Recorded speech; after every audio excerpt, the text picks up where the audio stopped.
तो स्वागत है बच्चों आप सभी कार्यक्रम क्लासेस में। तो चलिए आज आप लोगों के लिए Bihar board class 10th Hindi के जो है काव्य खंड का जो है पहला कविता लेकर के आए और इस वीडियो में जो है आप सभी को जो है पहले हम लेखक परिचय बताएंगे कि राम नाम बिना बिरथे जगी जन्मा कविता के लेखक कौन है और लेखक के बारे में पूरे जीवनी उनका बता देंगे। तो अगर आप चाहते हैं कि गुरु नानक जी पहला कविता के लेखक कौन है, गुरु नानक, राम नाम बिना बिरथे जगी जन्मा, और उनसे संबंधित जितने भी ऑब्जेक्टिव बनेंगे आज अगर आप हमारे साथ इस वीडियो में शुरू से अंत तक बने रहते हैं तो आपको पूरी जानकारी मिल जाएगी। तो चलिए हम वीडियो को स्टार्ट करते हैं और आप ध्यान पूर्वक देखते रहिए और समझते चलिए। देखिए तो पहले जो है हम गुरु नानक जी की जीवनी के बारे में देख लेते हैं। तो देखिए मतलब जब हम राम नाम बिना बिरथे जगी जन्मा कविता पढ़ेंगे तो सबसे ज्यादा जरूरी क्या पड़ता है कि लेखक परिचय। तो लेखक परिचय में देखिए गुरु नानक कौन है, राम नाम बिना बिरथे जगी जन्मा कविता के लेखक कौन है, गुरु नानक जी। अब जो है गुरु नानक के विषय में जान लेते हैं। देखिए इनका जन्म जो है 1469 में हुआ था। कब हुआ था? गुरु नानक जी का जन्म कब हुआ था? 1469 में। कहाँ हुआ था? तो आपको लगाना है तलवंडी ग्राम लाहौर में, जो कि जिला लाहौर पड़ता है। अगर वर्तमान में भी पूछ ले लाहौर कहाँ है तो पाकिस्तान बोलना है। कहाँ? पाकिस्तान में। दूसरी बात कि इनके पिता का नाम जो है कालूचंद खत्री। उसके बाद जो है इनकी माता जी जो थे वो तृप्ता देवी, तृप्ता। उसके बाद पत्नी सुलक्षणी, कौन? सुलक्षणी। एक एक बात आप ध्यान से सुनते रहिए। उसके बाद जो है ये जो है हिंदू धर्म और मुस्लिम धर्म को दोनों को समान रूप से मानते थे गुरु नानक जी। उसके बाद ये कर्म कांड पर जो है विश्वास रखते थे, कर्म पर, और मूर्ति पूजा के विरोधी थे। तो आपसे ऑब्जेक्टिव पूछे जाएंगे मूर्ति पूजा के विरोधी कौन थे, तो आपको लगाना है गुरु नानक। पूजा पाठ और मूर्ति पूजा के विरोधी थे। आगे जो है इनके समय में जो है जिस समय ये कवि थे उस समय जो है राजा जो हुआ करते थे बाबर जी थे। कौन थे? बाबर, मुगल बादशाह बाबर। और इनसे संबंधित बातें जो है इन्होंने जो है बहुत सारे ग्रंथों का भी रचना की है। अब जो है उनसे संबंधित कुछ बातें जान लेते। देखिए ध्यान दीजिए।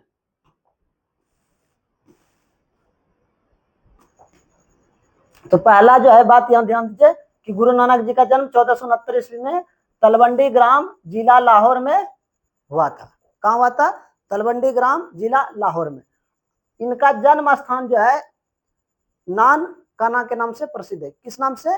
ऑब्जेक्टिव पूछे जाते हैं कि गुरु नानक जी का जन्म स्थान किस नाम से प्रसिद्ध है, तो आप क्या बोलिएगा?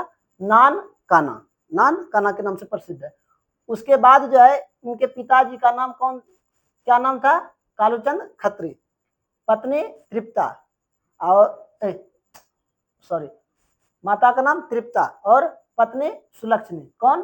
सुलक्षणी। पत्नी कौन थी? सुलक्षणी। उसके बाद जो है ये जो है हिंदू धर्म को भी और मुस्लिम धर्म को दोनों को समान रूप से जो है इनकी आराधना करते थे, पूजा पाठ करते थे गुरु नानक जी। अब जो है आगे देखिए और क्या कि ये निर्गुण भक्ति, निर्गुण ब्राह्मण भक्ति के जो है कवि थे गुरु नानक जी, निर्गुण भक्ति ब्राह्मण के। तो ऑब्जेक्टिव पूछे जाएंगे गुरु नानक कैसे कवि थे, तो आपको लगाना निर्गुण भक्ति धारा के। आगे देखिए अब जो है इन्होंने मक्का मदीना तक की यात्रा भी किए थे। गुरु नानक जी जो थे मक्का मदीना तक की यात्रा किए थे। देखिए यहाँ पे लिखा भी गया है कि मक्का मदीना तक की यात्रा की। किन्होंने? गुरु नानक जी ने। तो आपसे ऑब्जेक्टिव पूछे जाएंगे कि मक्का मदीना की यात्रा किस कवि ने किया था, तो आपको क्या लगाना है? गुरु नानक जी। आगे देखिए मुगल बादशाह बाबर, ध्यान दीजिए मुगल बादशाह बाबर जो है से इसकी भेंट हुई थी। किसकी भेंट? गुरु नानक की। तो आपसे पूछेंगे किस कवि का भेंट जो है मुगल बादशाह बाबर से हुआ था, तो आप क्या लगाइएगा? गुरु नानक जी। आगे देखिए अगर आपसे पूछ ले कि सिख धर्म के प्रवर्तक यानी कि सिख धर्म की शुरुआत जो हुआ था किस कवि के द्वारा किए गए थे, तो आपको क्या लगाना है? गुरु नानक महाराज। कौन? गुरु नानक महाराज। देखिए यहाँ पे सिख धर्म, तो गुरु नानक जी जो है किस धर्म के थे? सिख धर्म के, और इन्होंने ही सिख संप्रदाय की शुरुआत की थी। आगे देखिए गुरु नानक जी जो है पंजाबी के साथ साथ हिंदी भाषा, कौन से? पंजाबी के साथ साथ जो है हिंदी भाषा में भी कविताएं लिखते थे। किस भाषा में? हिंदी और पंजाबी दोनों में। और इनके कविताओं में जो भाषा मिलते थे पंजाबी मिश्रित ब्रज भाषा। आगे देखिए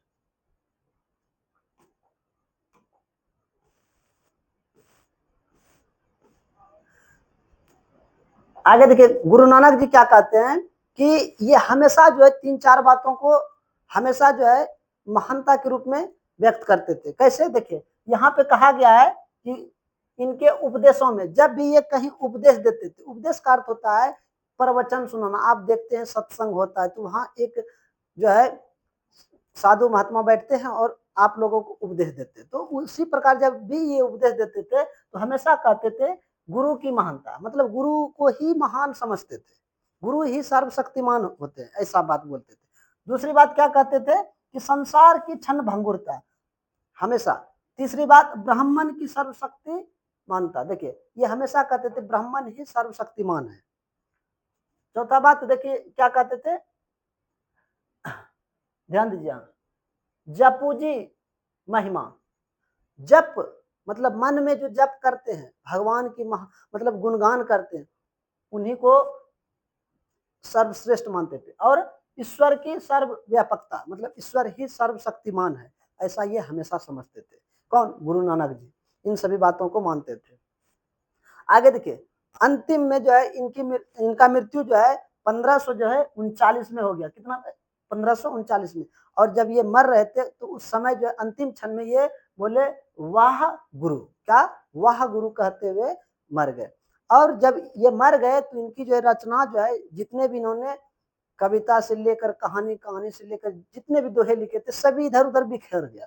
तो इनके जो है बाद जो है 5वें गुरु जब गुरु अर्जुन देव आए तो उन्होंने सभी को समेट करके एकजुट करके 1604 ईस्वी में उनका एक नाम रखा, गुरु ग्रंथ साहिब। तो आपसे पूछे जाएंगे गुरु नानक के संग्रहों को किस नाम से जाने जाते हैं, तो आप क्या बोलिएगा? गुरु ग्रंथ साहिब। और इसका संग्रह किसने किया था? गुरु अर्जुन देव ने। कब किया था? 1604 में। इस प्रकार से जवाब देना। आगे देखिए गुरु नानक के कुछ रचनाएं भी हैं, प्रमुख रचनाएं, जैसे में यहाँ देखिए जपू जी, क्या है? जपू जी गुरु नानक की रचना है, ये नहीं कि अर्जुन देव की, गुरु नानक की। जपू जी, आशा दीवार, रहीरास, सोहिला, इन चारों रचनाओं को एकदम दिमाग में सेट कर लेना है। इन्हीं चारों में से एक पूछे जाते हैं कि गुरु निम्न में से कौन गुरु नानक की रचना है, तो क्या बोलना है? जपू जी होगा या तो, या फिर आशा दीवार, या फिर रहीरास, या सोहिला। इस प्रकार से आगे देखिए, आगे जो है गुरु नानक क्या कहते हैं कि ये हमेशा जो है, ध्यान दीजिए आगे देखिए, आगे कहते हैं गुरु नानक क्या कि निर्गुण निराकरण ईश्वर के उपासक गुरु नानक हिंदी की निर्गुण भक्ति धारा के एक प्रमुख कवि थे। तो आपसे पूछे जाएंगे निर्गुण भक्ति धारा के प्रमुख कवि कौन थे, तो आपको लगाना है गुरु नानक। कौन? गुरु नानक महाराज। आगे देखिए इनकी कविताओं में जो है, देखिए कह रहे हैं, ध्यान दीजिए कि इनकी कविताओं पंजाबी मिश्रित ब्रज भाषा। ऑब्जेक्टिव पूछे जाएंगे कि गुरु नानक की कविताओं में किन किन भाषाओं का मिश्रण है, तो आपको बोलना है पंजाबी मिश्रित ब्रज भाषा। पंजाबी मिश्रित ब्रज भाषा, यहाँ देखिए पंजाबी मिश्रित ब्रज भाषा। आगे देखिए, आगे जो कहते हैं क्या कि इनके पद सरल सच्चे हृदय की भक्ति भावना में डूबे है। किसमें? सच्चे सरल भक्ति, ये नहीं कि दिखावे वाले भक्ति, वैसा नहीं ये कहते हैं। ये पूजा पाठ नहीं करने कहते हैं, आत्मा की हृदय से, हृदय की भावना से जो है आप पूजा पाठ करिए। आगे कहते हैं ये सिख धर्म के उपासक थे। किस धर्म के? सिख धर्म के उपासक। आगे जो इनकी कविताओं में जो है, इनकी कविताओं में जो है 2 पद है, ये जो आपके क्लास 10th में है 2 पद मिलते हैं। 2 पद में से प्रथम पद में क्या कहा गया और द्वितीय पद में क्या कहे गए, उन बातों को देख लेते। देखिए गुरु नानक जी जो है कहते हैं, देखिए क्या, यहाँ ध्यान दीजिए, कहते प्रथम पद में जो है बाहरी वेशभूषा, पूजा पाठ और कर्मकांड के स्थान पर जो है, देखिए ध्यान दीजिए, प्रथम पद में क्या कहते हैं? बाहरी वेशभूषा, पूजा पाठ और कर्मकांड के स्थान पर जो सरल सच्चे हृदय से राम नाम के कीर्तन पर बल देते हैं। तो आपसे पूछे जाएंगे प्रथम पद में किसकी व्याख्या किया गया, तो आप क्या बोलिएगा? क्या बोलना है कि बाहरी वेशभूषा, पूजा पाठ और कर्मकांड, साथ ही साथ राम नाम के कीर्तन पर विशेष बल दिया गया है। अब द्वितीय पद में देख लेते क्या कह रहे हैं कवि, देखिए ध्यान दीजिए, यहाँ पे कवि द्वितीय पद में कहते हैं सुख दुख में एक समान।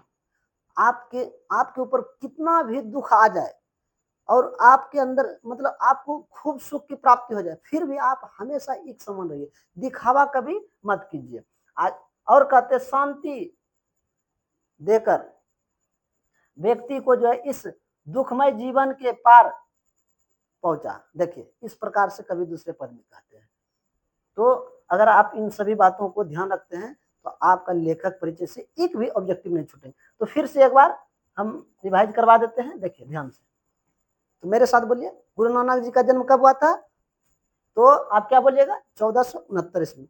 कहाँ हुआ था? तलवंडी ग्राम, जिला लाहौर, वर्तमान में पाकिस्तान।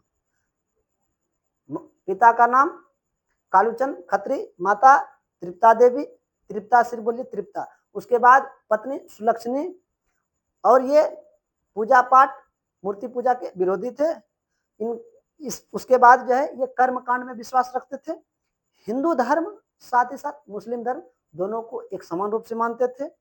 और जो है ये कई जो है बाधाओं के साथ लड़ते हुए आगे बढ़े। उसके बाद जो है इनसे संबंधित बात क्या पूछे जाते हैं कि ये जो है किसके विरोधी थे? मूर्ति पूजा। उसके बाद जो है इन्होंने कौन कौन से ग्रंथ लिखे हैं या काव्य लिखे हैं या कविताएं लिखे हैं? तो मुख्य रूप से कितना था? 4 था। कौन कौन सा था? आप यहाँ देखें, कौन कौन सा? जपूजी, आशा दीवार, रहीराज, सोहिला। और जब ये मर गए तो इनके ग्रंथों, जब ये मर गए तो इनका ग्रंथ जो इधर उधर बिखर गया, तो इनके ग्रंथों को एकजुट किया किसने? गुरु अर्जुन देव ने। और जो है कब क्या? 1604 ईस्वी में। और गुरु अर्जुन देव कौन थे? सिख संप्रदाय के 5वें गुरु। अगर आपसे पूछ ले सिख संप्रदाय के प्रथम गुरु कौन थे, तो आपको लगाना है गुरु नानक। और इनका जन्म जहां हुआ था वह आज जो है प्रसिद्ध है किस नाम से? नान काना के नाम से, नान काना के नाम से। और जो इसके समय में मुगल बादशाह कौन हुआ करते थे? तो बाबर। कौन? बाबर। अगर इतना बात याद रखते हैं तो आपका ऑब्जेक्टिव एक भी नहीं छूटेगा। तो उम्मीद करते हैं बच्चों आप सभी ने जो है इस लेखक परिचय को बहुत ही बेहतरीन तरीके से समझ लिए होंगे। तो अगर इसी तरह का वीडियो और भी चाहते हैं तो आप अवश्य ही कमेंट सेक्शन में कमेंट कीजिए, और ताकि इससे भी अच्छे अच्छे वीडियो आप लोगों के लिए लाते रहे। तो चलिए मिलते हैं अगले वीडियो में, तब तक के लिए जय हिंद।